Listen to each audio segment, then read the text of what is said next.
Turn the mic on. Truth in the building. No filters. No politics. No apologies. Dr. Ken, let's go. We don't quit till the whole thing shake. Truth hit hard, make the whole world wait. Real talk loud when the system fade. Stand tall, even when the whole ground break. No fear, no foe, no retreat. Pressure make diamonds when the fire meet heat. All gas, no brakes. When the truth gon' speak, Dr. Ken in the booth. Truth don't sleep. Came from the bottom when survival was a law. Learn real quick what respect really costs. Everybody got opinions from afar, but they ain't never had to carry those scars. Built from pressure, discipline, pain. Some lose focus, some lose aim. Some sell souls just to chase that fame. I build my brick by brick, no shame. See the world get weak when it need a moment. Too many followers pretending they friends. Too many loudmouths scared to defend any real conviction when the pressure set in. But I stand on business, stand on code, stand on truth when the lies explode. Some fold up when the road gets cold. Some become legends when the story gets told. We don't quit till the whole thing shake. Truth hit hard, make the whole world wait. Real talk loud when the system fades. Stand tall, even when the whole ground breaks. No fear, no foe, no retreat. Pressure make diamonds when the fire meet heat. All gas, no brakes. When the truth gon' speak, Dr. Ken is on. Truth don't sleep. Frank. Candid. Straight to the point. If nobody else gon' say it, I will. Yeah. Mic check, truth coming, live again. Built for the storm, I don't hide from when. Everybody tough when the lights are bright. Different story when it's dark outside at 10. I done seen pride make kings collapse. Seen weak minds get trapped in traps. Seen good people never fight back. Seen fake leaders disappear too fast. So I speak for the workers, speak for the tired, speak for the people still trying to climb higher. Speak for the ones still building through fire, trying to lead this world better than prior. And if the truth hurt, let it hurt a little. Growth don't happen staying safe in the middle. Either build your life or become a riddle. Either move the crowd or get played like fiddle. We don't quit till the whole thing shake. Truth hit hard, make the whole world wait. Real talk loud when the system fades. Stand tall, even when the whole ground break. No fear, no foe, no retreat.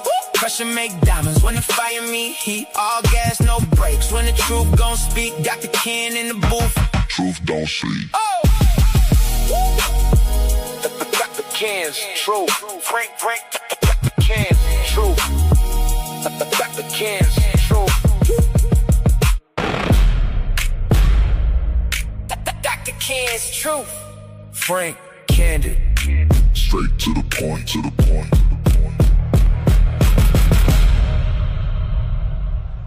Porterfield, 2 people have resigned after an investigation into the Milwaukee Department of Emergency Communications. This after a 99-year-old Milwaukee woman survived a violent home invasion, but dispatch did not send first responders to help for nearly 3 hours, despite a number of calls to 911. Dua Israr joins us live from the city's Department of Emergency Communications headquarters with more on the agency's findings. Dua. Bill and Amanda, the 2 people that resigned were call takers, and one dispatcher will be given additional training following the investigation into the delayed response. Now, Director Tony Bueno acknowledges that the department failed to meet its mission and values when they failed to send someone to help the woman who was attacked. Now, last month, the first 911 call was placed shortly after 5 in the morning when a third-party medical alert company contacted Milwaukee's Department of Emergency Communications to report physical harm to a woman. Minutes later, the company called again. In that dispatch audio, the suspect, now identified as 23-year-old Joseph Macias, is heard threatening the woman. Still, no first responder was sent to help. Nearly 3 hours later, the woman was able to call 911 herself. The 99-year-old woman was taken to a hospital with broken bones in her jaw and multiple other injuries to her face, head, torso, arms, and legs. Now, in a press conference, Bueno said the department failed to respond to the call in a timely manner. I want to acknowledge that we obviously didn't meet what we set out to do in our mission, vision, and values. Now, the department says that it's working on giving staff additional training and getting more accreditations to make sure that something like this doesn't happen again. Bill and Amanda. Sad story to it. Thank you very much.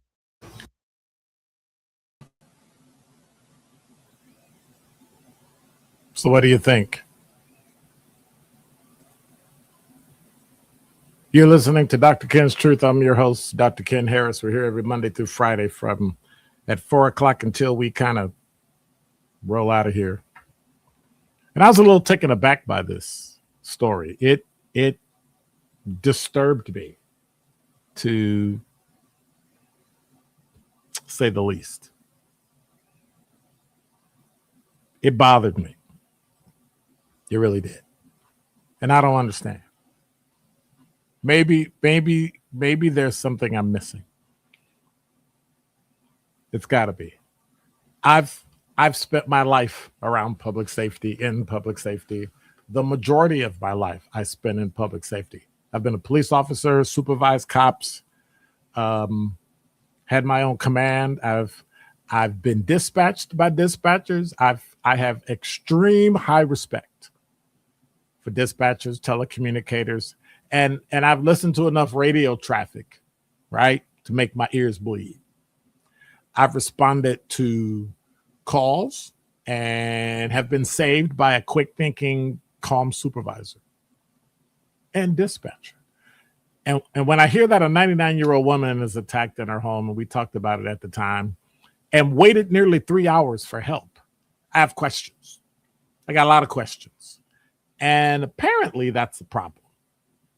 The Milwaukee Department of Emergency Communications completed its internal investigation into what happened. And so DEC, Department of Emergency Communications, Director Tony Bueno, you just heard, stood before the media and discussed the department's findings. And we learned that 2 call takers resigned, telecommunicators. Another employee is reportedly receiving additional training. Now, the department says it's addressing the training performance and expectations and procedures, and that's fine. But here's what caught my attention. The lack of meaningful follow-up questions taken by the director. So let me get this right. You're holding a press conference about not just a failure, a catastrophic failure in one of the most important functions of municipal government in Milwaukee or any city, 911. This isn't somebody calling DPW because the garbage wasn't picked up. This isn't somebody complaining about a pothole. A 99-year-old woman attacked in her house, and there were multiple calls for help. Now, according to the reporting, the first call came in around after 5 o'clock in the morning through a third-party medical alert service. Another call followed. Information available during these calls indicated something serious was happening in the house, including the sound they had. Yet, emergency responders weren't immediately dispatched. Now, eventually, the victim herself, after almost 3 hours, called 911. Think about that. 3 hours after the entry happened, and then help was dispatched. So now the investigation is finished. So this is precisely when reporters should actually be asking questions. And they did. Not fewer questions, more. And they did. And when you're the director of the Department of Emergency Communications in Milwaukee, Wisconsin, answering difficult questions isn't something separate from your job. It's part of your job. Now, Director Bueno has acknowledged that his department failed, which means he failed to meet his mission, vision, and values. And that's cute. I appreciate the acknowledgement. Okay. But accountability begins when you acknowledge it. Follow-up questions get behind the prepared answer. They force public officials like him beyond just talking points and reading, and the people they had stand up and this is what we're doing, we want to get certified. But there's another issue here. It's called leadership. When something goes right in an organization, the person at the top usually doesn't hesitate to stand in front of the cameras. Oh, we got a new program. Oh, let me take the microphone. Oh, we got an award. Oh, let me take the picture. Oh, we've improved our statistics. Send a press release. But leadership is measured by whether you're willing to stand there when things go bad. When you're in serious trouble and you can't help yourself. Call us. We'll send help. I'd say in this instance, liar, liar, pants on fire. The public deserves more than an investigation. It deserves transparency about the investigation. A 99-year-old Milwaukee resident needed help. Calls were made. The system had information and dispatched failed in their job. Now, if that doesn't warrant a follow-up question, what does? Director Bueno may have perfectly legitimate explanations for some of this, but don't confuse controlling a press conference with demonstrating accountability. They're not the same thing. So when you occupy an important public position, as I have, sometimes you have to stand at that podium, as I did as public information officer, just a little bit longer. That's called leadership. Because if the citizens of Milwaukee are expecting to trust the Department of Emergency Communications with their life, then the director of that Department of Emergency Communication should be willing to trust the public with the answers. In watching how this was handled, I kept searching for the right word, and I couldn't come up with it. Dismissive? Defensive? Avoidant? But those weren't quite it. In street words, his actions were, I don't know, punkish.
Yeah, we're back.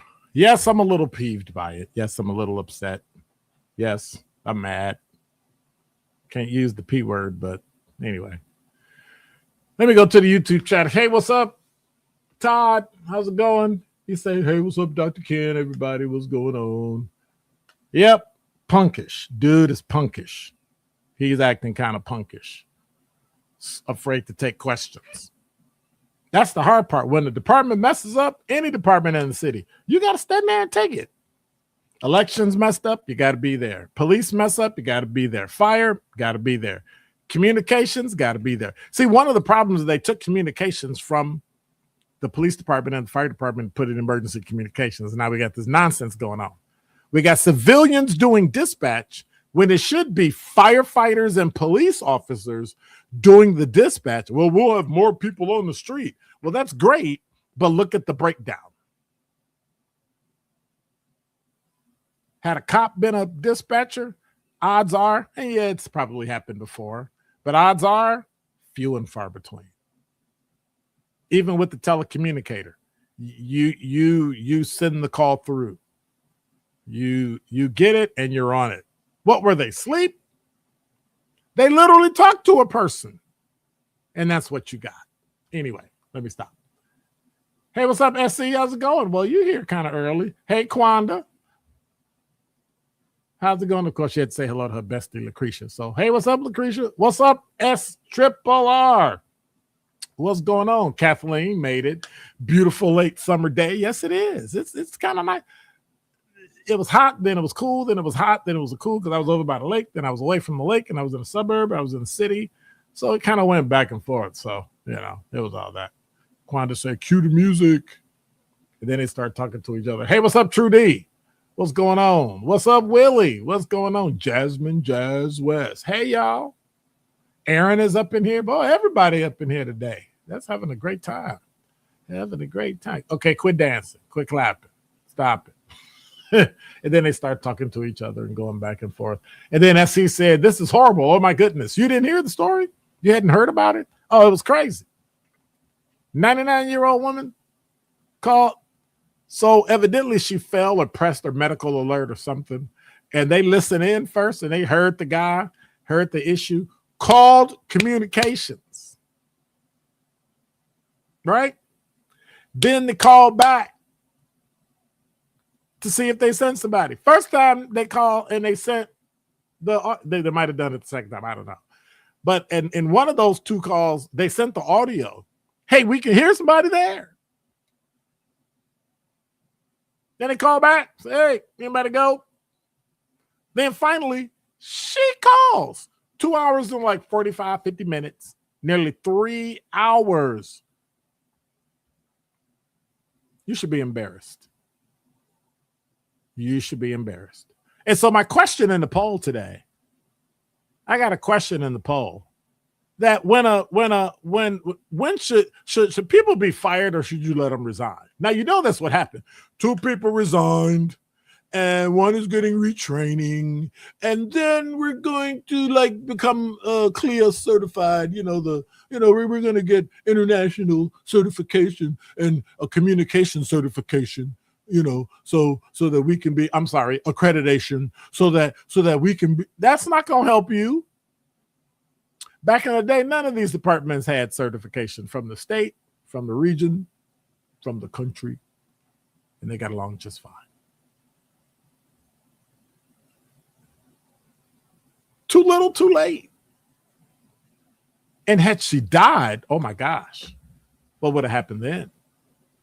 I would have fired everybody there. And we're gonna do a redo. But what they should have done is turn communications back over to the fire and police because they know instinctively. I've had my life literally saved by a dispatcher. Cool thing about it, he was a police officer. So he could tell by the timbre of your voice. He could tell by, and I'm not going to say his name on the air, but he in the last maybe 5 or 10 years passed away. And his daughter ended up being a police officer as well.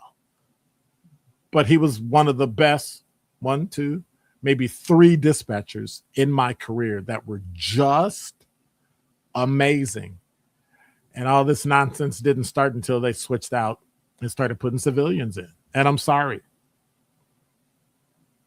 I could literally use my voice and say a few words, and the dispatcher knew whether or not I was under stress or not because they did it every day. They could tell by the sound of your voice whether it's good or not, whether we need to send backup or not, all that. Now, people don't care. They just kind of roll in, take the call, send the squad. Yeah. And it's terrible. Now, am I banging on everybody that's a dispatcher? No. Because 99, from the looks of it, 99.9% of the dispatchers have been showing they've been doing a marvelous job. And I thank them, and you should applaud them. But the bad ones, if you work there, you got to get rid of them. Because really the most important person is not the dispatcher. It's the telecommunicator. It's the person that answers the call. If they're able to handle it, everything will work out great. And if they're not, you too might be a 99-year-old woman getting whooped upside the head, getting robbed, and they don't send anybody for 3 hours until you call. Well, she'd had a heart attack. Okay, let me stop. Yes, SC, that's horrible news. It is horrible news. It's terrible. Is City Girl here? Not really City Girl. Hey, what's going on? How's it going? Todd said, I can't wrap my head around it.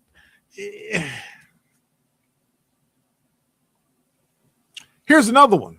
Where's the supervisor? So if you have an inept telecommunicators and an inept dispatcher and an inept supervisor, you need to clean some folks out. You need to clean some folks out. You need to get rid of them. The mayor's office needs to be in that department saying, no, we're not going to offer. First of all, the ones that did it need to be fired. You're done. Out. And so my poll question, should people be fired or let them resign? 91% said fired. 9% said let them resign. Depending on what you did, I don't think you should be able to quit. I think it should go in your file that you're fired. And you don't even get an opportunity to resign. You're done. I don't care what your file says. I don't care what your personnel, HR, I don't care. Because some things you can't come back from. This was, but by the grace of God, that 99-year-old woman is still alive. Can you believe that? Can you believe that? It's amazing. Now, when you get to a certain age, yeah, I'm going to throw this out there. When you get to a certain age, I understand we could use flock cameras. When you reach the age of 80, there should be a mandatory flock camera in your house. Because watch this. You ain't doing nothing in your house at 80 that you can't do that you know when you're 50, right? You ain't doing nothing at 80, so stop it. Let it go. Stop. But at some point, we need to watch over our elderly. They broke in overnight, 5 o'clock in the morning.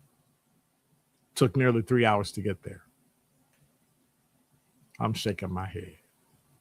Todd said, you know how many coppers would have ran 1039 to that call? City of Milwaukee, it's 1017. So you're going to rush. It's an emergency. Emergency technically is 1033, but anyway. Yep. True D said mayor, police chief, alderman, they don't run it. It's the City of Milwaukee Department of Emergency Communication. They're separate. Police just go where they're sent. So True D said county exec ain't got nothing to do with it. Todd said stupid. Couldn't have said it better. My favorite word. Fired with neglect charges if that exists. Well, you can't charge them with neglect. You might be able to charge them with misconduct in public office. But I don't know if they're sworn per se. So I don't know. I don't know if they take an oath or whatever. So they're not like they're a commissioner or a political appointment or something like that. So I don't know. Aaron said people are allergic to accountability. Yes, they are. Totally allergic to accountability. And accountability hurts. I got to be honest. It hurts. When I got to fess up from something I screwed up, when something goes technologically wrong and Quanda's just banging me upside the head and Todd is talking about me and all that, you know, forget them. The rest of y'all love me. I'm okay. But in all seriousness, when that happens, you got to step up and go, you know what? I screwed up. And then take my consequences. Hey, what's up, Curly Q? How are you? She said, just in general, are we talking about specific careers? We're talking about dispatchers. We're talking about police and fire. And I guess in general, because some people are let go. And when they let go, they're able to pretend. That's how the guy that killed Sonia Massey had a job, because he had been at multiple departments and had gotten blown out, was able to resign after he got in trouble, and another department took him because he hadn't been fired. But you know, he passed away the other day. He had cancer and he asked for early release. They told him no. So I'm not going to speak ill of the dead, but I'm not upset. Put it like that. Todd said, we changed dispatch to save money. I hated it. Waukesha County Sheriff was the best. We were on the same channel after it was a mess. Yep. Aaron said, I wonder if they made the change for budget purposes. If so, that's not cool at all. Yeah, they made it for budget services. I can have more police officers on the street if I civilianize something and let them do it. It's like when we want to civilianize booking. You book a prisoner, right? But then you don't have law enforcement training.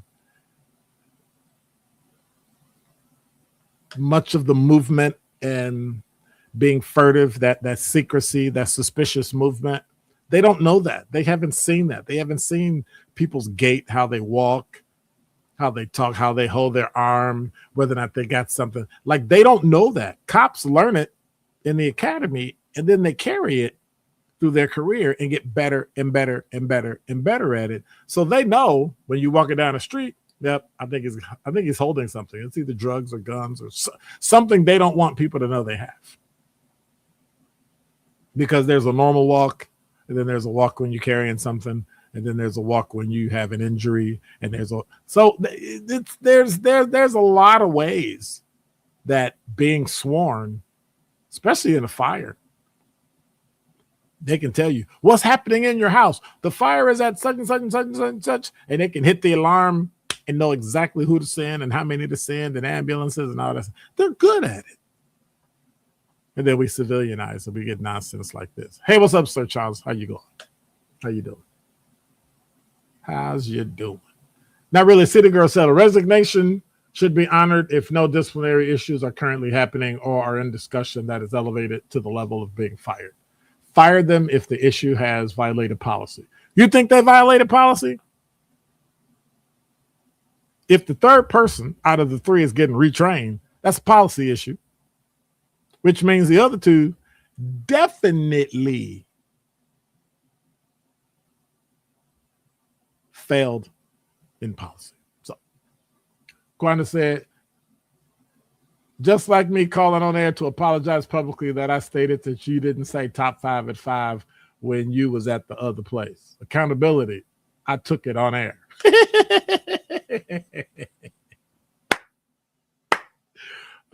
Yes, you did. Yes, you did. That's called being an adult. And it's hard. Being accountable sometimes is hard. And I get it. But we have to hold people accountable for some of the things they do because they hold us accountable. And then what are we supposed to do? I don't know. It just disturbs me to no end. It just bothers me. Can you tell it bothers me? Can you tell it bothers me? Should people be fired or let them resign? 91% still at the same vote. 91% say fired and 9% say resign. I guess Not Really a City Girl has a little compassion for people. A little compassion. But I don't know. I'm just bothered. And I think I'm bothered more because they actually I think they took too long. That should have been an easy one. They should have known right away. But everybody gets due process. You're innocent until proven guilty. I get it. Oh, I don't have to like it, though. I really don't. I really don't have to like it. And by the way, that video was compliments of CBS 58. I want to say thank you to them. And when we come back, top 5 before 5. That was for Kwanda. Top 5 before 5 up next.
Well, welcome back. I'm your host, Dr. Ken Harris. Thanks for listening to Dr. Ken's Truth. I'm here every Monday through Thursday at 4 o'clock Central Time. Come hang out. If you want to support the show, go to drkenswag.us or you can just go to YouTube and click the notification bell, and that way you'll be notified every time we're here. And make sure you subscribe. So I'm not really pushing for subscribers, but I figure that's what the YouTube algorithm likes. So that's what we'll do. So I want to say thank you for being here. Thank you for hanging out. Let me check the YouTube chat right quick. Jazz West said they totally ignored that woman, which means anyone can get ignored. We don't know. So what we tend to do as human beings, and I would ask you to consider this, we as human beings tend to transfer our understanding, behavior, values to other people. So when they do something, we think like, well, if I did that, I would have ignored her. So it must be ignored. Well, maybe not. There might be an alternative to that. And so a lot of times when we go down that road, that's the only thing we see. It's sort of like if the only hammer you have, if the only tool you have is a hammer, everything looks like a nail. Well, it's kind of the reverse of that. So we need to be careful. You know, I can't believe that person did that. They did that because they hate that person. We do the same thing with racism. Oh, that person's racist. Well, if you did it, you would be doing it because you're racist. They might be doing it because they're scared or stupid. Let me stop. Not really. City Girl said they need to be fired in this case. Well, they walked away. They were able to say, you know what? I'm not I'm responsible or whatever. We don't know what they say because now it's in their personnel file, and now you can't get a copy of their personnel file, which I don't understand because you're a city employee. Police, they used to go through your files and check you when you were an active cop. They used to get, oh my gosh, it was crazy. And so if they can do it, so why can't we? So if you gave somebody a fine and their total net worth, think about how much you're worth. Let's say you own a house and cars and clothes and jewelry and investment, you know, maybe in your pension or something like that, all that. And you go through all that stuff and you're worth $100,000.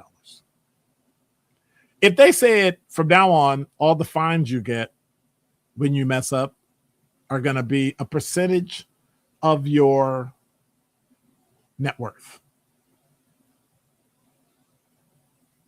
would you go with that? And so with that, I got to ask, is 1.22% of your net worth a deterrence? Number 5. This from CNN. Meta settled that landmark state child harm claim, right? Today, they agreed to pay $18 billion as part of a settlement to resolve multi-state lawsuits claiming that it intentionally designed addictive platforms that harmed young people's mental health. Now, this was a landmark legal battle. And as part of the deal, Meta has agreed to make changes to the platform, such as establishing daily time limits for teen users. That's according to a court filing. Just over $17 billion would go to settling a lawsuit brought jointly by 29 states in 2023. The remainder will settle claims between Meta and other states and territories. The payment will provide funding for state youth online safety initiatives. So here's my problem with that. Anybody know how much Meta's worth?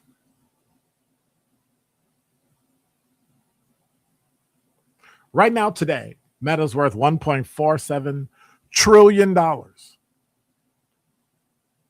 Not billion. $1 trillion. They paid out $18 billion. People say, oh my God, $18 billion. That should have 1.22% of their net worth.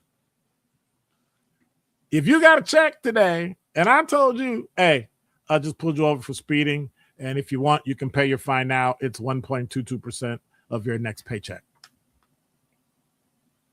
You'd end up writing the 10%. Nope, I'll give you 10 and you want the, yep, no problem. 1.22% of $1.47 trillion is $18 billion. Anybody know why? Because $1.47 trillion is $1,470 billion. So you get to keep the 1,400 and something. Yeah, I hear my doorbell ring, right? Right? You get to keep that. Makes no sense. Makes absolutely no sense. None whatsoever. I don't get it. I don't get it at all. Makes absolutely no sense. Well, Crowley leads Tiffany in a new poll. And Hong led Crowley in a new poll. Sounds familiar? Number 4. From CBS 58, two people, wrong one. Crowley is now leading Tom Tiffany. And this is from WISN 12.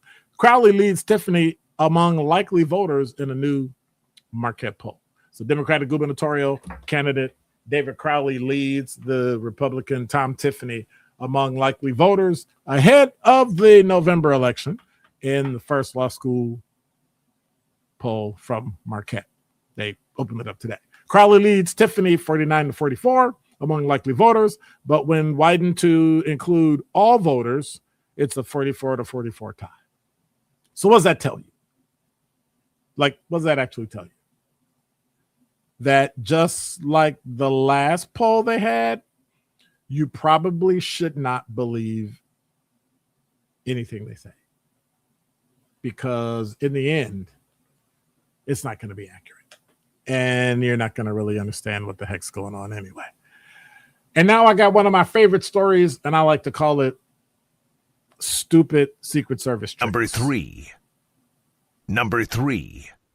So, from CBS 58, 3 Secret Service officials, including the agency's director of communications, have been placed on leave as an investigation into potential misconduct unfolds. And a story from CNN. All 3 officials include comms chief Anthony, I got to say the last name, Guglielmi, Guglielmi, whatever that is, have lost their security clearances and access to their work devices, adding to that such practices common during internal investigation. Secret Service confirmed to CNN that 3 people have been placed on leave but did not include the names and the nature of the alleged misconduct. They've been having some issues lately. The investigation comes as the agency has been under intense scrutiny over the past few years as Trump has faced several assassination plots, as well as more recent reports over a secret maneuver to spirit President Donald Trump safely away from Turkey this summer. But what a lot of people didn't know is a Secret Service agent on Vice President J.D. Vance's detail was put on leave after investigators suspect the agent leaked information about his travel. Really? Who are we hiring nowadays? So we had stupid Secret Service tricks. Now we got stupid human tricks. Number 3. From CBS 58, when I read this story, I had to read it twice. U.S. Capitol Police yesterday said it arrested a man who had something in the bed of his truck near the Supreme Court. Phelan Tam Dewey Lee, 35, of Julian, California, was arrested for carrying a dangerous weapon. Shortly after 3 o'clock Eastern time yesterday, Capitol Police spotted the pickup truck, which was illegally parked on East Capitol Street, a small street that runs next to the Supreme Court and steps from the U.S. Capitol building. So they say that he drove from California to Washington, D.C., and they're looking through his background to kind of figure out what motivated him. And, well, they arrested him because he had a guillotine in the bed of his truck. Now, you know what a guillotine is? What a guillotine is? A guillotine is one of those things that they use to cut people's heads off. Think about that. Cut people's heads off. He had it in his truck. Let me look at this. He had it in his truck. Had it in his truck. But never fear. The media did a great job earlier today with the 911, communications deal and asking more questions and follow up. But as usual, and in this instance, they dropped the ball. Number 1. This from CBS 58. If you read the story, it's kind of interesting. The cousin of a 10-year-old Wisconsin girl killed in 2022 pleaded guilty to first-degree intentional homicide today and was sentenced to life in prison. Lily Peters was riding her bike home. It was up in Chippewa Falls on April 24th of 2022. Carson Petersberger persuaded her to leave the trail and explore the surrounding woods with him. And basically her body was discovered beaten, strangled, and sexually assaulted. Petersberger, now 18, was 14 at the time of the killing. He was arrested the day after Peter's body was found. He was sentenced to basically life in prison. Not basically. He gets life in prison. Here's the issue I'm having. The picture they put up was what? Of the 10-year-old girl. Where's the picture of the boy? Oh, wait a minute. It was the cousin. Couldn't show his picture. I get she's the victim, and I understand that. And it's unfortunate that her family had to mourn her death. But I want to see the knucklehead that did it. I want to see the person. Because he's 18 now. You committed it when you were 14. I know when you're 14, we probably shouldn't show your picture. No, we shouldn't. Well, wait a minute. They show little black people's picture when they're 14. Somehow they lose the picture. They lose a picture of white people who do crimes up in the suburbs. Like, I'm going to tell you, this is and this is a cultural, ethnic, black, racial, whether you agree with it or not, it's just been my experience, and my experience is probably equivalent to like being 1% accurate. I admit that. But I can almost tell when the actor in a crime is white because I never see a picture. Ever. Rarely. It has to be a really heinous crime, or it has to be a cop, or it has to be the opposite political party you agree with. Then you'll see the picture. Other than that, you never see it. I just find that interesting. I also find that pretty hypocritical too. But then again, yeah, it's the media. Let me hit my YouTube chat before I roll out of here. Curly Q say, are we supposed to believe the Marquette poll now? I say no. Marquette is dead to me in relation to polls. Great school, great information, but when it comes to the polls, not so much. Robert Lance, hey, what's going on? Sir Chan said, well, David is doomed as the favorite as of right now on the poly market. They said Crowley needs to be a blue dog Democrat to win. Yeah, he's going to have to go back to be an old school Democrat in order to win. Because if you're trying to do this progressive thing or this socialist thing, you're guaranteed to lose. You might give Tom Tiffany a good fight. Odds are he's going to win, Tom Tiffany. But, people hate when you say that because we don't like to hear things that we disagree with, which is kind of weird all by itself. But in the end, it's going to come down to, if you are going to win, you're going to have to show what you do. You're going to have to pledge at least not to raise taxes in the first 2 years or 3 years. Like people need help.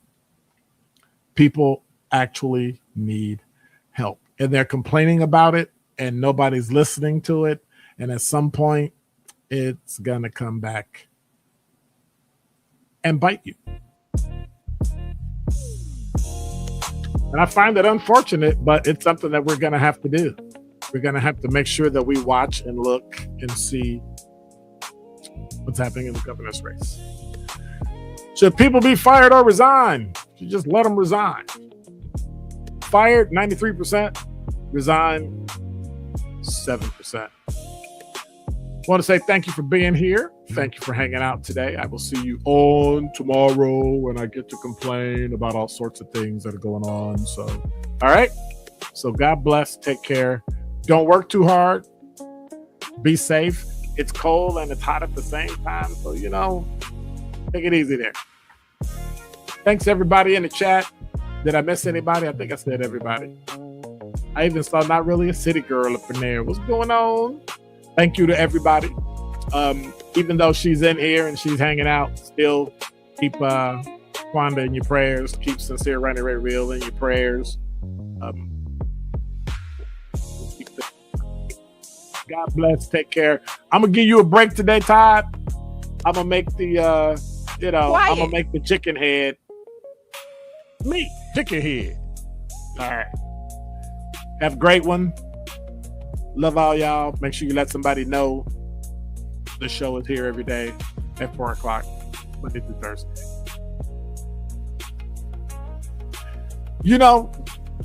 Jasmine, Dr. Ken's Truth at gmail.com. Send me a video, really short video, like maybe 10 or 15 seconds.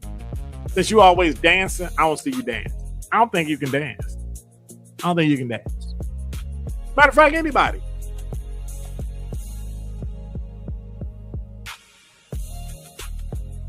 Give me a video. I dare you. Todd said the right is crushing Crowley in advertising. Well, Hung did too, and she lost. So I think it's a toss-up. Race is anybody's to lose. It's anybody's to lose. They proved what they didn't want is a socialist. And if Crowley leans left from the center, I think if Crowley moves to the center, he'll win. But we'll talk about that later. Sherman and I are thinking about doing another one on Election Day, November 3rd. So, soon. Deuces.